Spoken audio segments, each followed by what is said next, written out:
Welcome back to CBS News. I'm Lana Zach. Our coverage of this major development in the Israel-Hamas war continues at the top of the hour.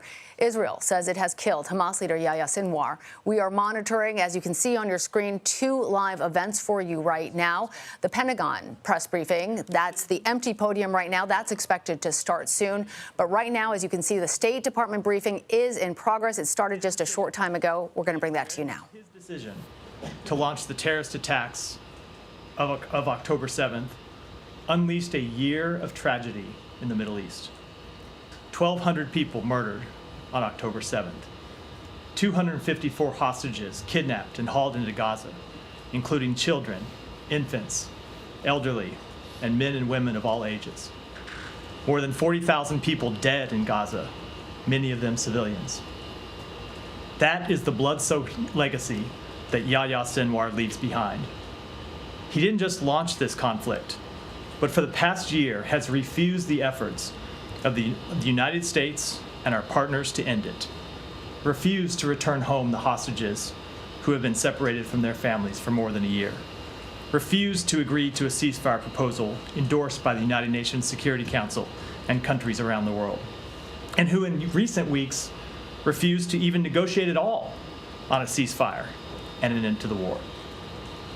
There are 101 hostages who remain in Gaza, including 7 Americans. And of course, there are 2 million Palestinians who continue to suffer the consequences of Sinwar's decision to endanger their lives. The path that Sinwar wanted for the region, death, destruction, instability, chaos, is a path that we know the people of the region reject. The horrors of the past year cannot be the future, and they do not need to be the future. It is time to chart a different path. So over the days ahead, the United States will redouble our efforts to return the hostages home, to bring an end to this war, to alleviate the suffering of the Palestinian people, and to allow the people of Gaza to begin to rebuild their lives. With that, Matt. Okay.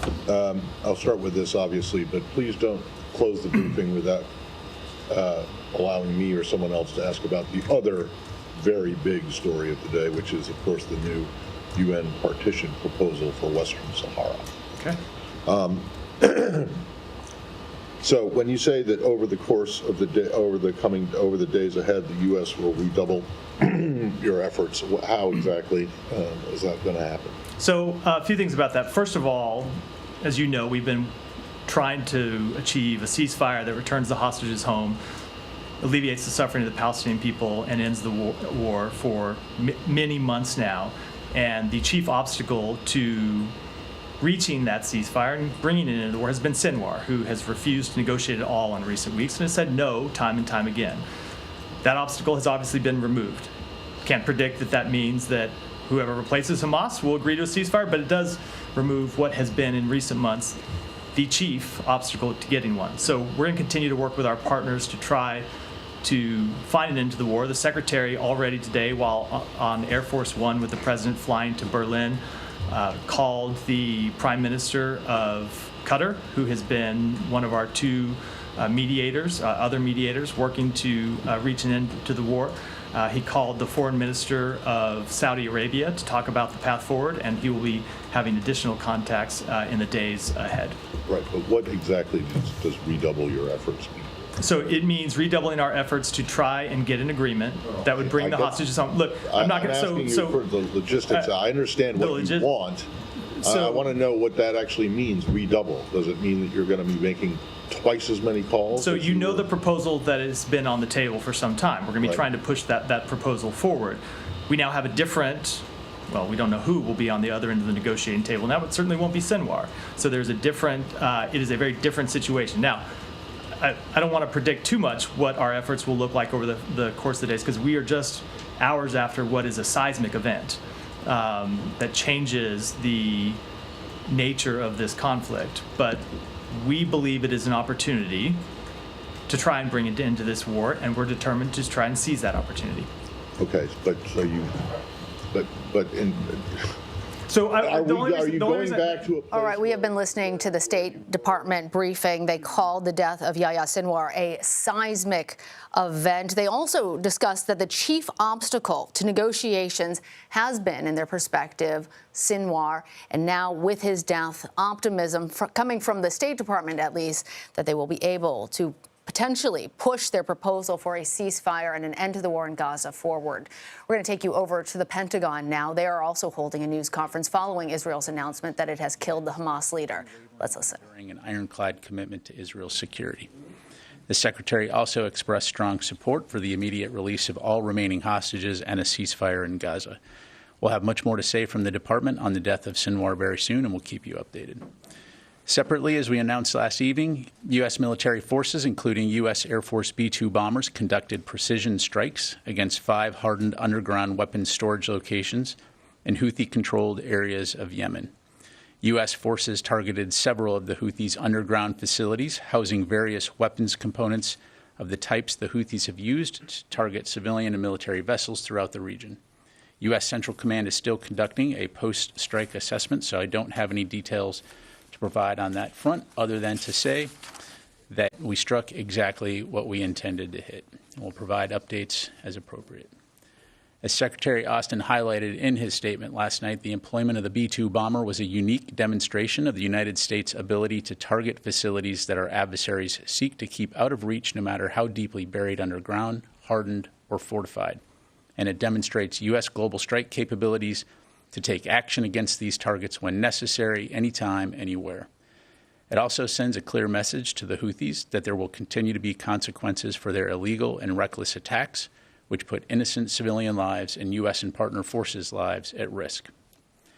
Shifting gears, Secretary Austin arrived yesterday in Brussels and today participated in a de-ISIS ministerial, the first session of the NATO Defense Ministerial, and a productive meeting of the NATO-Ukraine Council. In his opening remarks at the de-ISIS ministerial, Secretary Austin highlighted the work over the last decade of the global coalition to defeat ISIS. And I quote, "For 10 years, this coalition has tackled the scourge of ISIS. Our success stems from our resolve, our commitment to working together, and our willingness to adapt. These core elements will remain at the heart of the next phase of our mission," end quote. Tomorrow, Secretary Austin will participate in the second session of the NATO Defense Ministerial and engage with his NATO counterparts to discuss strengthening the collective security of the alliance and international support to Ukraine's defense. We'll continue to provide readouts and updates on the Secretary's engagements throughout his travels. And finally, the Department of Defense continues to be fully engaged with FEMA and the whole of government relief efforts related to Hurricanes Helene and Milton. We'll continue to work with our federal, state, and local partners to ensure we're supporting and coordinating response efforts in support of our fellow Americans. As of earlier today, the National Guard had more than 4,200 guardsmen, nearly 600 high-water vehicles, helicopters, and more than a dozen watercraft from 7 states mobilized for the response and recovery mission following Hurricane Milton. The U.S. Army Corps of Engineers has approximately 450 people supporting with temporary roof support, infrastructure assessment, debris control, flood response, and more. Meanwhile, the department's support for the U.S. government's combined response for Hurricane Helene continues as well. The National Guard has roughly 2,500 guardsmen, 65 high-water vehicles, and 11 helicopters. From 13 states. You've been listening to the Department of Defense Press Secretary Major General Patrick Ryder discussing many things that the Pentagon is involved in. Most recently, we heard about the support that they're giving to people who are still recovering from those deadly hurricanes, Helene and Milton. But Ryder also discussed the U.S. response to fighting in the Middle East. Among the things that he talked about, in addition to the death of Yahya Sinwar, the operations that the U.S. military has been undertaking against Houthi areas in Yemen, underground facilities that have been targeting both military and civilian ships. That is all part of the greater escalation of the war that we have discussed in the year following the October 7th terrorist attack. Reactions are continuing to pour in from Israel and U.S. officials. U.S. Secretary of State Antony Blinken calls Sinwar a vicious and unrepentant terrorist responsible for the largest massacre of Jews since the Holocaust. He says the U.S. will redouble its efforts to end the war. Meanwhile, Israeli Prime Minister Benjamin Netanyahu called Sinwar's death an important landmark in the decline of Hamas, calling for Hamas to no longer rule Gaza. Like other Israeli officials, he called for Hamas to release the remaining hostages held in Gaza, and of particular significance, he was describing this moment in history as Jews are celebrating Sukkot, which is a festival of the harvest, a joyous celebration in which, he said a year ago, Sinwar was planning for the destruction of his people. I am really glad to have Samantha Vinograd here with me now on set. She's a CBS News national security contributor. She formerly served as the Assistant Secretary for Counterterrorism and Threat Prevention at the Department of Homeland Security. So, Sam, let's start off. Give us some understanding, with your experience, how important, how monumental is this moment in history? I think the death of Yahya Sinwar is a game changer when it comes to Hamas's capabilities in Gaza and the war between Israel and Hamas and other Iranian proxies. I know we're all searching for historic corollaries to Yahya Sinwar right now, bin Laden or others, but let's keep in mind that Sinwar has been a member of Hamas for 40 years, or had been. He was certainly a mastermind of the October 7th terrorist attack, but he had also been responsible for planning and helping to implement operations against Israel for decades. So it was not just October 7th. He has been seeking to kill Israelis for decades. And you were telling me that you felt like this was more significant even than bin Laden. And I understand you've been talking to your sources at the White House. What are they telling you? Well, from the conversations I've been having, the White House does assess that this is a game changer when it comes to Hamas's capabilities. Let's keep in mind that Sinwar was the leader of Hamas in Gaza since 2017. He's been the overall leader of Hamas since Ismail Haniyeh's assassination in Iran earlier this year. But again, he has been a member of Hamas, a terrorist organization, for decades. He was a key decision maker in the talks for a ceasefire and the hostage release, and is a revered leader on the ground in Gaza. On top of that, Lana, he was incredibly close with Iran. So as we take a step back and try to think about who could take over and what does that mean for Hamas, that will be a discussion within Hamas. They still have thousands of foot soldiers on the ground, lots of weapons, but Iran will likely be very involved in that decision. Well, as you bring up this point about Iran, obviously we were talking about the wider escalation. We've been talking about Hezbollah.